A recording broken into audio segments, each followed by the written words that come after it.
You are seeing this now because something in the universe decided it was time. It wasn't a random click, it wasn't curiosity, it was a vibrational code, because the formula that Thoth revealed only shows itself when the viewer is ready. And if you are still here, it is because you already feel it. There is something strange happening inside you, as if everything you have been taught about reality is starting to silently collapse. You have noticed that the coincidences have increased. The world has become louder but at the same time emptier, and that emptiness that once hurt is now pulsating. Maybe you don't know how to explain it yet, but you feel it. That something is coming, that something has already begun, and that there is no way back to the character you played. If something inside you has started to vibrate right now, give it a like. I will feel it. I will know that you are connected to this frequency. And if you really feel part of this energy, consider subscribing to the channel. This is how you support us in creating content that nourishes the soul and awakens awareness. Entering this circle is not just a gesture, it is a sign that you are remembering who you are. Thoth did not leave a manual, he left a field, a frequency, and it only activates in those who stop pretending to be in control. And that is when the universe begins to bend to you, but only when you understand what really happens when you surrender. To move the heavens, first move yourself, because the universe is a reflection, not a response. Because all of this only begins to make sense when you realize what really happens when you surrender. And that's where something inside you gets stuck. Because giving up feels wrong, it feels like weakness, it feels like giving up. Since you were a child, you've been taught that life requires strength, focus, control. They've said that only those who dominate will win. That effort is the only way to success. That going with the flow is for deluded people. But what if that's exactly what's keeping you stuck? The more you try to force things, the more they slip out of your control. Have you noticed that when you insist on controlling every detail, when you try to predict every outcome, when you work hard to make everything go right, something always goes wrong? Fatigue builds, anxiety eats away at you, and life seems increasingly out of reach. This is not a coincidence. It is a symptom, a reflection of a mind that believes it has value only if it is in control. But the universe does not work by force, it works by resonance. And this is where the paradox Thoth knew about thousands of years ago begins. True power is not domination, it is alignment.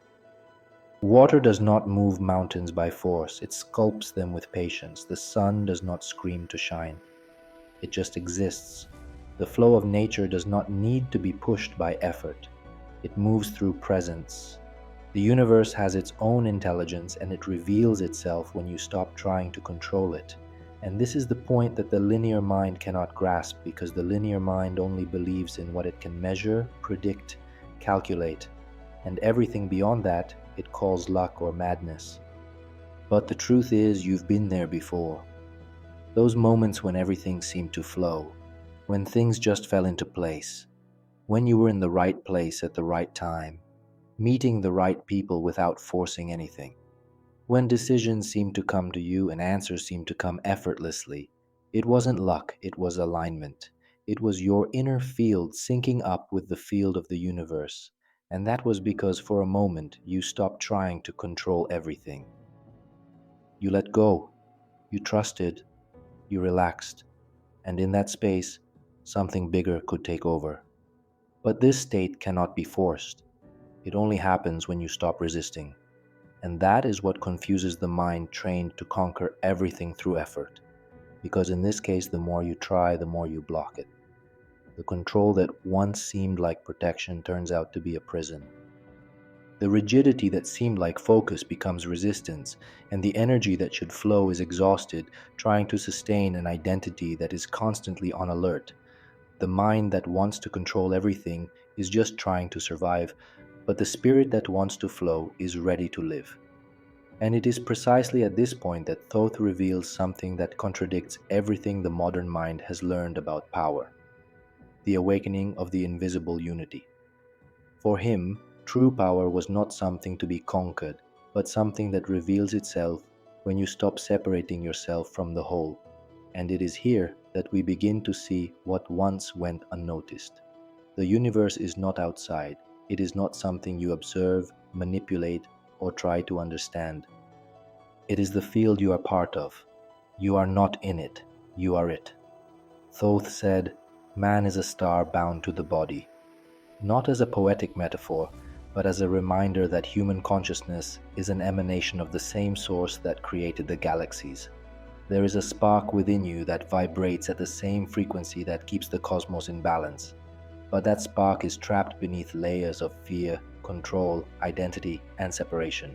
The prison has never been physical. It has always been perceptual.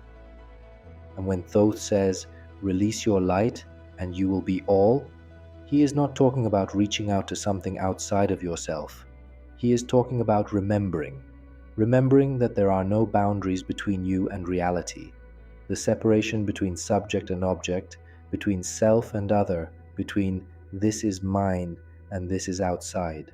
All of this is a trick of the fragmented mind, because in the original vibrational structure, everything operates as one organism. This is where the teaching of Thoth comes in as a vibrational key. Thoth does not fight against anything. He does not ask, he does not force, he does not impose, yet he moves everything.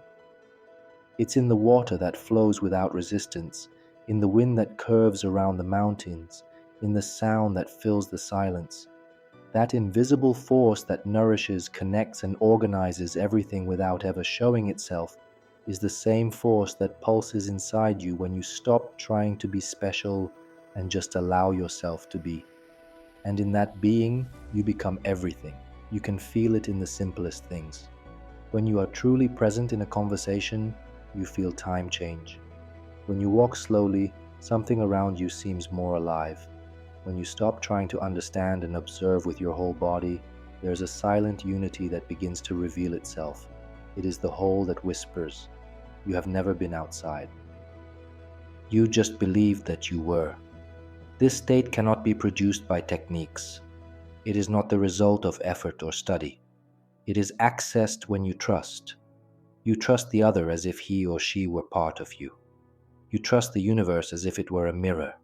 And above all, you trust the void as part of intelligence. The universe does not need to be filled all the time. Sometimes it manifests as silence, as a pause, as space, and it is in that space that light can pass. But you only understand it when you feel what really happens. The exact moment you stop trying to decide, because it is right there in that precise instant that a clarity appears that does not come from the mind. And it is here that Thoth gives us one of the most subversive keys to all his wisdom. The impulse to decide that truly transforms your life has never come from you. Have you noticed that the most important decisions in your life have rarely been made after long, rational analysis? They have come like a jolt, like a shiver in the stomach that has turned into courage, like a no that has come out of your mouth before you can even think, like a yes that has passed through you without explanation. It is a movement that comes from a deeper place, a place where thought has not yet arrived. But the mind doesn't accept this easily. It wants to be the center. It wants to explain everything. It wants certainty, control, predictability. That's why it creates simulations, pretends to decide, pretends to choose. It makes lists, calculates, assesses risks.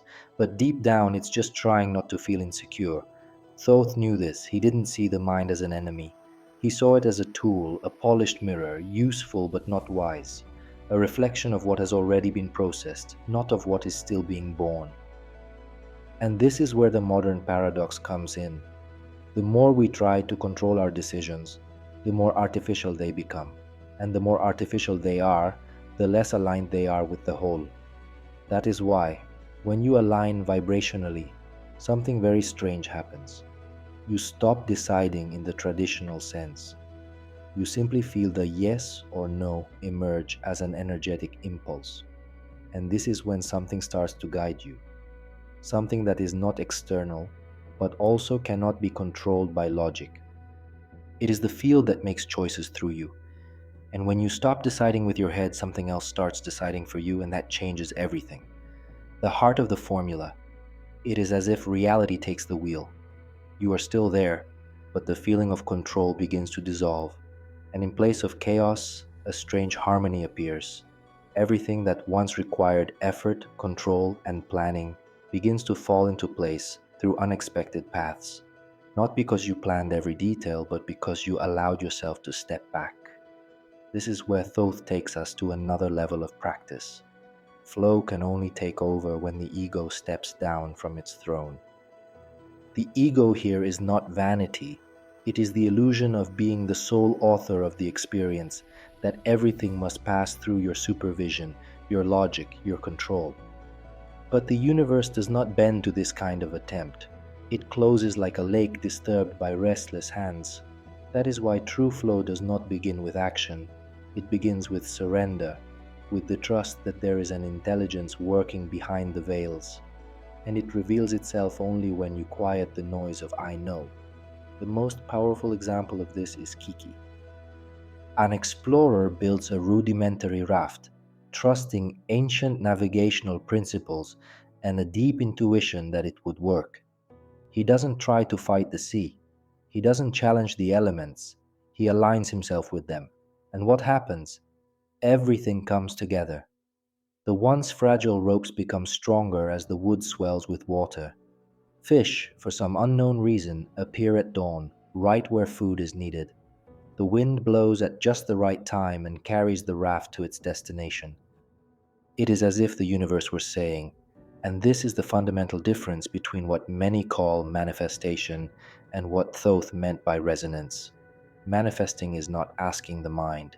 It is becoming vibrationally compatible with what is already available. It is not forcing the universe to move. It is moving with it, becoming part of the dance. The modern mind wants techniques, methods, formulas. But Thoth offered a wisdom that is beyond manipulation. He pointed to a place where everything falls into place, not because you try to control it, but because you have finally understood that control was the obstacle. When that understanding takes root, the natural flow of life takes over, and what once seemed unlikely begins to happen, not as magic, but as a direct result of being on the right frequency. And when that resonance is activated, even the impossible begins to cooperate, as if the universe has been waiting for that very moment. And this is the silent power that Thoth spoke of. But what does this mean in practice? How can someone who has seemingly given up finally access what they have always sought? This is where the mind begins to scream, because everything in it has been trained to believe that success comes from effort, merit, and control. But Thoth wasn't talking about effort, he wasn't talking about merit, and he certainly wasn't talking about control. He was talking about vibration. But this vibration doesn't happen when you try, it happens when you stop. But not just any stopping. It's not passivity, it's not escape, it's not sitting around waiting for something to fall from the sky. It's a very specific kind of pause, an active silence, a state where you're fully present but you're not trying to shape anything, where you don't ask, you don't demand, you don't define. You align, you allow the field to speak before the mind. And when that happens, everything changes. Thoth never called it a technique, he never said it was a ritual. And perhaps that was the biggest mistake of those who tried to translate his teachings later, because what he did with the initiates could not be taught as a method. He did not teach, he awakened, and what he awakened could not be described in words. It was a key that turned only when the disciple for a moment stopped trying to be something, when he stopped trying to be God, to be a teacher, to be wise, and that is simply what almost no one gets. The power that Thoth possessed was not in what he did, it was in the state of consciousness he placed himself in, and that state was not that of someone superior trying to control the world, it was someone emptied of himself, completely connected to everything. In that emptiness, a presence arose so intense, so alive, that reality around him began to reorganize itself, not by command, but by vibrational coherence. And you have seen it happen. You have been with people who didn't say much, but when they spoke, everything stopped, or even when they were silent, the energy around them changed. You couldn't explain why, but you felt it. It was as if their field was filled with something you couldn't see, but somehow recognized. It's not charisma, it's frequency. It's the field responding to the absence of interference. But none of this can be forced, not even fully understood. That's why Thoth didn't give it a name, didn't leave a formula, because a name would have created idolatry. A formula would have become a marketplace. What he left was a field, and that field can only be accessed when you approach it without trying to possess it, when there is no longer any need to hold on, to define, to prove. Only then, when everything you were holding on to falls away, does the real power appear, the dissolution of the defending self. And when that happens, a part of you panics, because the ego, so used to constantly protecting itself, starts to lose control. And when that control slips away, fear appears. Not an ordinary fear, but a deeper fear that has no name, the fear of disappearing. This is the last shield, the thickest layer between you and the source. And that is why many give up just as they are about to cross over, because going with the flow requires sacrificing something that most people still value too much: their self-image, what you believe you are, what you have built to protect yourself from pain, failure, rejection. All of that begins to dissolve. But Thoth said, the field does not flow where there is tension. It only manifests where there is space. Imagine a tense body trying to receive a wave. The wave hits and bounces. Now imagine a relaxed, open, abandoned body. The wave enters, flows through, moves, transforms. What changes is not the wave. It is the state of the one receiving it. And that is why defense weakens you. Because when you build walls, you don't just block what threatens. You block everything. You block healing. You block intuition. You block the support that the universe is trying to offer you. You keep spinning in your mental field, trying to predict what might go wrong, trying to anticipate the pain. And in that spinning, you become further and further removed from the vibration of the whole. Thoth knew that true power lies not in protecting yourself, but in no longer needing to, because those who are in coherence with the field no longer fight life, the dance. And that dance requires vulnerability, not weakness, but conscious vulnerability, openness, permission. A state in which the who always needs to be right, to be strong, to be in control begins to dissolve, and when that happens, something new begins. Because the who was defending itself was a filter, a noise, a fragmented field. Dissolving, it leaves room for what has always been underneath. A being that doesn't need to prove anything, that doesn't react, that simply radiates. A vibrational being that no longer lives to survive, but to shine. You've felt it before, even if only for a few seconds. In those moments when everything is calm for no reason, when you look at the sky and for a moment you don't try to understand anything, when something hurts but there is no resistance, when you are with someone and you don't try to seem like anything, you are simply there, whole, present, defenseless, no armor, just vibration. That is the state that reintegrates you with the source, because it does not separate, it does not divide, it dissolves the illusion of separation. You stop being a lonely bubble trying to control the ocean. You become the ocean, and then there is no need to defend yourself, because you understand through direct experience that nothing real can be lost, nothing essential needs protection. What is real does not break. What is essential does not hide. And when that disappears, what appears in its place can no longer be manipulated. It begins to influence reality, but not by force, not by domination. It influences it through its coherence. And here we touch on a point that almost no one talks about when it comes to spirituality. Thoth was not just talking about soul, energy, or invisible worlds. He was talking about systems, about structures, about how a person's vibrational foundation can change the way everything around them is organized, including society. Because trust is political, and this may be the biggest paradigm shift yet. Trust, when experienced as a vibrational state, does not only transform your inner world, it destabilizes everything that has been built on fear, on control, on centralization. And Thoth knew it. He said that any system based on imposition is destined to collapse because it disconnects from the organic intelligence of life. Nature has never functioned with a central control, not the human body nor the planets.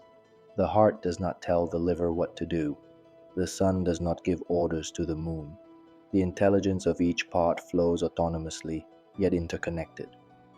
This is the principle of living decentralization, a system where each part is responsible for itself but acts in resonance with the whole. This is trust in its purest form. This is collective coherence. And that is exactly why when someone starts to vibrate in deep trust, they shift the field they are in, they rearrange invisible structures, they disturb old patterns, and not because they are trying to change the world, but because they have become a new frequency within it. Just as a single healthy cell can regenerate an entire tissue. Just as a new vibration, even a small one, can collapse a system based on fear. And this is also revolution, not the one that fights, screams, or destroys, but the one that vibrates so differently that the old simply does not know how to respond. What is based on fear cannot understand someone who does not defend himself.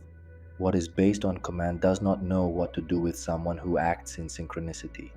In practice, it means that your state of presence has a greater impact than any speech, that a community can function better when each person is aligned with the whole rather than when everyone follows an imposed rule, that a family balances itself more through real listening than through a rigid hierarchy. This is not idealism.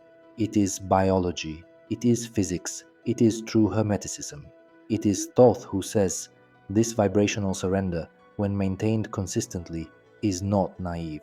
It is fundamental because it creates networks. It strengthens bonds not out of need but out of energetic affinity. And this is why so many structures collapse when someone begins to vibrate differently. Because what was held together only by survival contracts no longer has room when a new order emerges. An order based on mutual trust, not on veiled threat. This is the intelligence that Thoth saw long before modern systems existed. The wisdom of a universe that self-organizes when there is no excessive interference. And that is what he implied. And when you begin to operate in that pattern, the entire universe responds with a precision that no logic can explain. The formula reveals itself within you, without words. But this is where many people get lost, because at this point, the mind accustomed to classifying, organizing, defining everything, tries to capture this intelligence with words. And this is where it gets frustrated, because what Thoth taught is not something you can master, it is something you can only live. And the more you try to put it into a formula, the further you get from the real experience. That's why true wisdom is scary, because it eludes, it moves like the wind, it won't be trapped. And Thoth knew that the power that truly transforms is not the one you can explain. It's the one that passes through you without asking permission and changes everything inside you without argument. Mystery is not an obstacle, it's the engine. What the mind calls an absence of response is often the beginning of true revelation. Thoth said that truth is too simple to be controlled and too profound to be taught, and this echoes in the heart of the great spiritual traditions of humanity. The ancient Upanishads already affirmed it. Dionysius, the 5th century Christian mystic, said that God is the brightest darkness, not because he is absent, but because he is too much light for the human mind to handle. And the Gnostics spoke of the knowledge of not knowing, the moment when the ego finally falls silent and the being feels for the first time the vastness of what is. That knowledge is direct, intuitive, and that is why it does not fit into a book, a doctrine, or even a video like this. It can only be recognized when the mind accepts that it is not the center. And in that precise moment, something profound opens up, because the field of the whole does not respond to accumulated knowledge. It responds to the vibration of humility. It is like trying to understand the ocean by holding a glass of water. The mind wants to analyze the content, but the spirit wants to dive in. And only when you let go of the glass, you realize how limited you were. The same goes for techniques, systems, foolproof steps. None of them work if used as a crutch for the ego, but all of them become portals if used as a point of surrender. That is where the real reveals itself, not as information, but as recognition. A clarity that does not come from explanation, but from the coherence between what you feel and what you are. That is when silence begins to make more sense than any speech. That is when you realize that yes, the universe speaks, but not with words. It speaks with the field, with vibration, with alignment, and only the whole can feel it.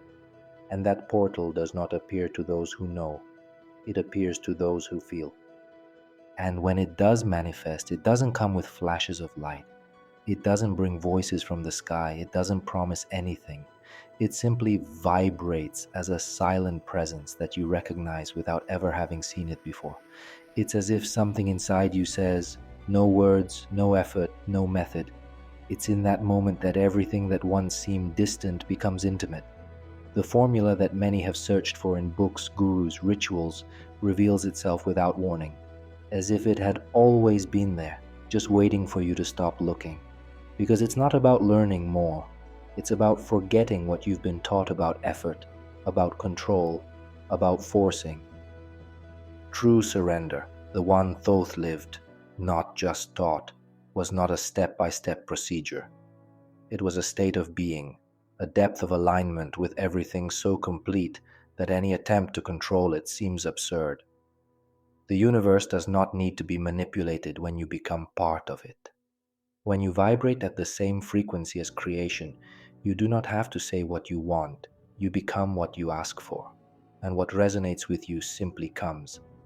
That state is the formula, but it cannot be packaged, it cannot be taught in words, because every time we try to describe it, we limit it. It is not a technique, it is not a prayer, it is not a mantra, it is a field, a vibrant silence, a calm clarity, a presence that does not push but never goes away. Imagine the exact moment when a drop of water that was resisting the fall finally detaches itself from the leaf. It didn't decide to fall, it simply wasn't holding on anymore. This is surrender. It's when the being stops resisting its own flow. And in that fall, it finds the lightness of simply being what it is. No control, no defense, nothing. Thoth left this teaching not as a doctrine but as a frequency. He knew that deep down there is nothing to achieve. Everything is already here. The only thing that separates you from full manifestation is the belief that something is still missing. But when that illusion falls, what remains is not emptiness, it is pure power. The real manipulation of the universe is not done with desire or ambition, but with resonance, and that resonance cannot be forced. It arises only when the ego stops screaming, when the heart stops begging, and everything inside you simply vibrates with what is. Now that this formula has found you, the universe will watch what you do with it. If this message has touched a deep part of you, leave a like and write in the comments the word resonance. It is the vibrant key that unites those who have truly felt. Subscribe to the channel if you have not already done so. Enter this space of truth and continuous transformation. I wish you to find that exact point where you stop holding back and finally begin to flow. May you recognize yourself in every moment as part of the whole. With immense gratitude for being there, I send you a hug that crosses the screen. We will meet again in the next beat of the cosmic heart.